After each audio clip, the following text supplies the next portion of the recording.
Is there life after death? The Buddhist view of reincarnation. Where do we come from, and where do we go? After death, do we dissolve into nothingness? Or is there another journey awaiting us? These questions have troubled humanity for thousands of years. Today, we'll explore the mystery of what happens after death from a Buddhist perspective. In the Buddhist worldview, death is not the end, but merely a turning point in a long journey of life. Buddha clearly taught that all beings must have rebirth after death, and this cycle of birth and death is what we call samsara, or reincarnation. Imagine that the universe has 6 different realms: the realm of gods, deva, the realm of humans, the realm of demigods, asura, the realm of animals, the realm of hungry ghosts, and the realm of hell. Every living being continuously circulates through these 6 realms.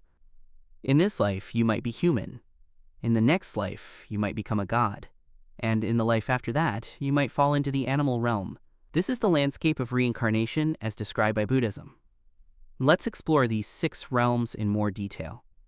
The god realm is the happiest state, but even in the god realm, existence is limited and impermanent.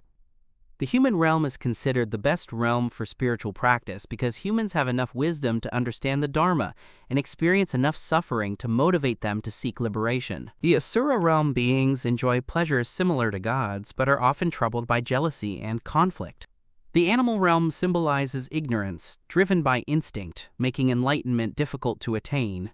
Beings in the hungry ghost realm are often described as having thin throats and large bellies, eternally tormented by hunger and thirst, symbolizing never-satisfied desires.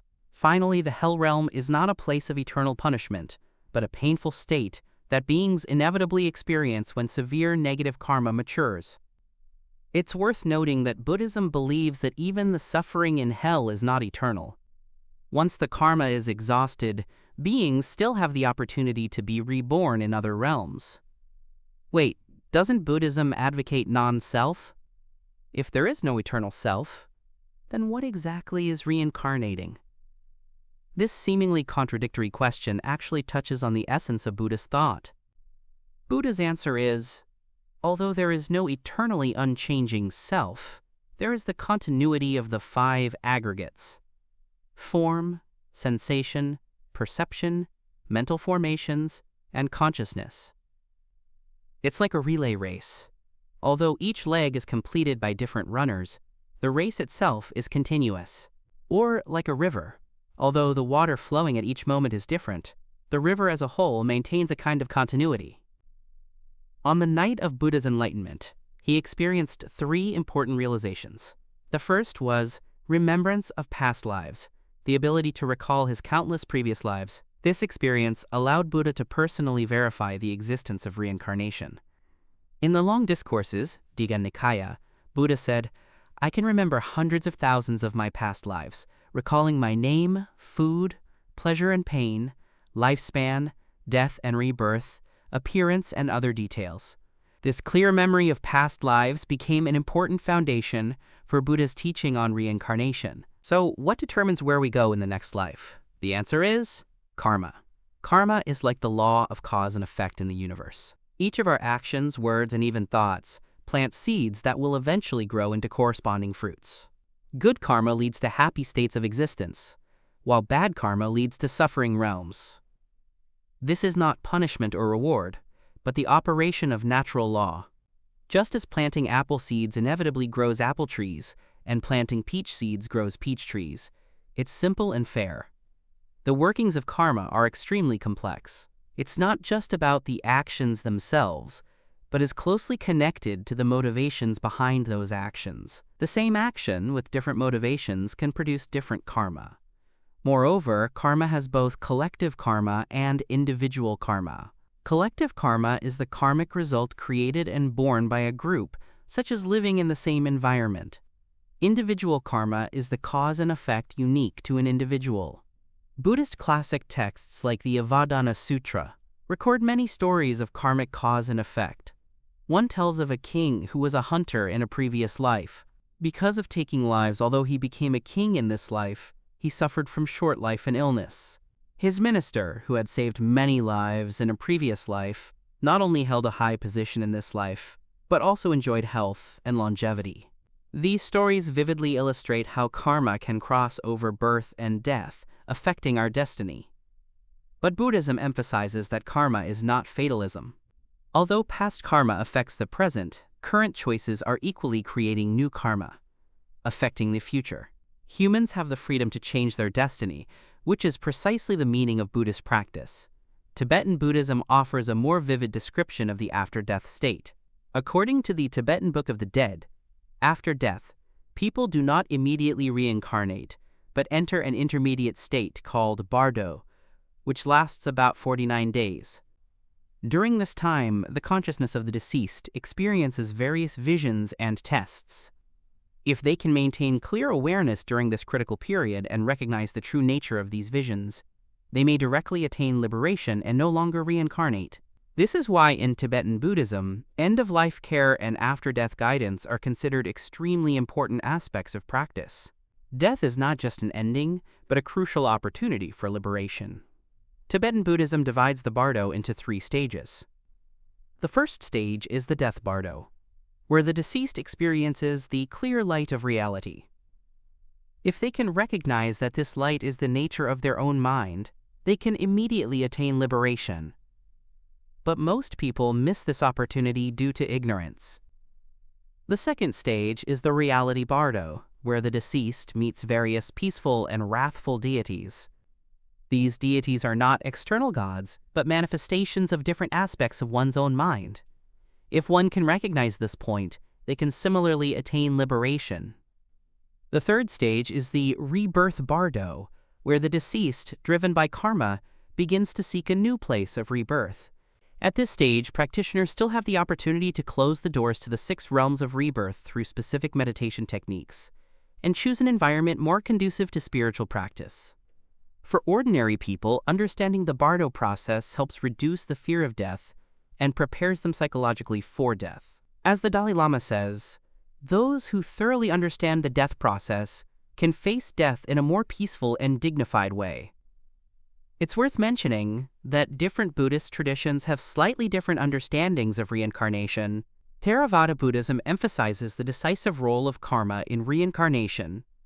Mahayana Buddhism emphasizes how bodhicitta, the awakening mind, and altruistic actions influence future rebirth. Vajrayana, Tantric Buddhism, pays special attention to how consciousness transfers during the death process and how to master this process through special practice methods. Nevertheless, all Buddhist traditions agree. Reincarnation is driven by ignorance and karma, and liberation from reincarnation requires wisdom gained through practice to see through the true nature of life. In this science-dominated age, the concept of reincarnation is often seen as superstition. Indeed, from a materialist perspective, consciousness is believed to be a product of the brain, dissipating with the death of the brain. However, in recent decades, some research has provided cases worth considering. Dr. Ian Stevenson's team at the University of Virginia has collected thousands of cases of children claiming to remember past lives, some of which contain details difficult to explain by conventional methods. Although these studies have not yet been fully recognized by the mainstream scientific community, they at least remind us that the mystery of consciousness and death may be far more complex than we imagine. Dr. Stevenson's research is particularly notable for its rigorous methodology. He not only records children's narratives, but also tries to verify this information. For example, in one case, a Lebanese boy could accurately describe a village he had never visited, and the life details of a deceased man there, including where he hid money and how he died, information that was later verified. On the other hand, some new discoveries in quantum physics also provide a theoretical basis for the possibility of consciousness transcending matter. The famous physicist David Bohm's implicate order theory suggests that the material world we see may only be the surface phenomenon of a deeper reality. Furthermore, recent brain science research suggests that the relationship between consciousness and the brain is far more complex than we imagine. For example, there are records showing that some clinically dead patients could describe events in the hospital after their brain activity stopped. These phenomena have led some scientists to wonder, is consciousness really limited to the physical activity of the brain? Of course, this does not mean that science has proven the existence of reincarnation, but it at least indicates that our understanding of the nature of consciousness still has much room for exploration. When discussing reincarnation, we need to balance faith and reason. On one hand, we should not completely deny something just because it cannot currently be explained by science. On the other hand, we should not blindly accept any supernatural explanation while ignoring scientific evidence. One of the essences of Buddhist thought is the concept of the middle way, neither going towards blind faith nor falling into extreme doubt. Buddha himself encouraged his disciples to verify the teachings through personal experience, not merely accepting them because of authority. Whether you believe in reincarnation or not, this ancient wisdom has implications for our modern life. First, it reminds us of the continuity of life, prompting us to view our existence with a longer-term perspective. Second, the law of karma emphasizes each person's responsibility for their actions, encouraging us to do good. Third, the concept of reincarnation makes us aware of the interconnection of all life forms, fostering respect for nature and other lives. Finally, understanding death as a transformation rather than an endpoint helps reduce our fear of death and makes us more appreciative of the present life. From a psychological perspective, the concept of reincarnation can help people establish a healthier view of life and death. The taboo surrounding death in modern society often leads to unnecessary fear and anxiety. Buddhist views on reincarnation provide a positive attitude towards facing death. The famous psychologist Carl Jung once stated that Western people's understanding of Eastern reincarnation concepts could help solve the psychological crisis of modern people. He believed that the concept of reincarnation could give life a deeper meaning, reducing the existential anxiety of modern people. Furthermore, reincarnation thought also has important implications for modern ethics. In today's world of worsening global ecological crisis and social injustice, the law of karma reminds us, every choice has consequences, and individual behavior is closely linked to collective destiny. If more people realize this, perhaps they would make more responsible choices. Buddhism not only describes the existence of reincarnation, but also provides concrete methods to transcend it. The core of practice is to eliminate the three poisons that drive reincarnation: greed, hatred, and delusion, through the threefold training of ethics, meditation, and wisdom. Ethics, moral behavior, is the foundation, helping us reduce the accumulation of negative karma. Meditation, mental training, helps us calm our thoughts and see clearly the workings of our mind. Wisdom is the ultimate key to liberation, cutting off the root of reincarnation by directly experiencing the impermanent, suffering, and non-self nature of life. The Noble Eightfold Path, right view, right intention, right speech, right action, right livelihood, right effort, right mindfulness, and right concentration, is the specific path of practice guided by Buddha. This is not abstract philosophy, but methods that everyone can practice in daily life. The Buddhist view of reincarnation provides us with a unique perspective on the afterlife, different from both the nihilistic view that death is the end and the monotheistic view of eternal heaven or hell. In the Buddhist view, reincarnation itself is both a problem and an opportunity for liberation. The ultimate goal is to transcend reincarnation through practice and reach the state of nirvana. Perhaps we can never fully verify the truth about the afterlife during our lifetime. But thinking about these questions can help us live more wisely and face the inevitable arrival of death more courageously. After all, whether there is rebirth after death or not, living in the present and being kind to ourselves and others is always the wisest choice.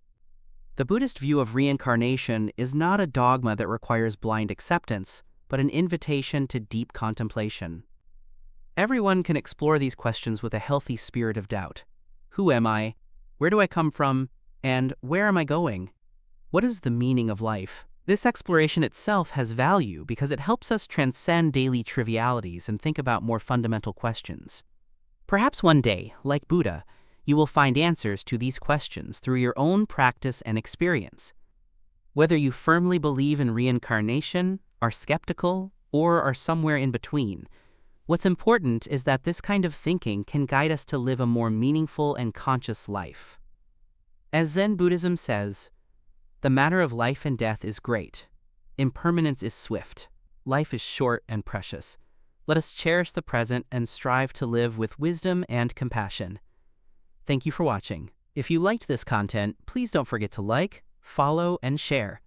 Next time, we will explore Buddhism's unique understanding of happiness. See you next time. In our community, friends often ask, if reincarnation is real, why don't we remember past lives? Why is the world's population growing? These are good questions.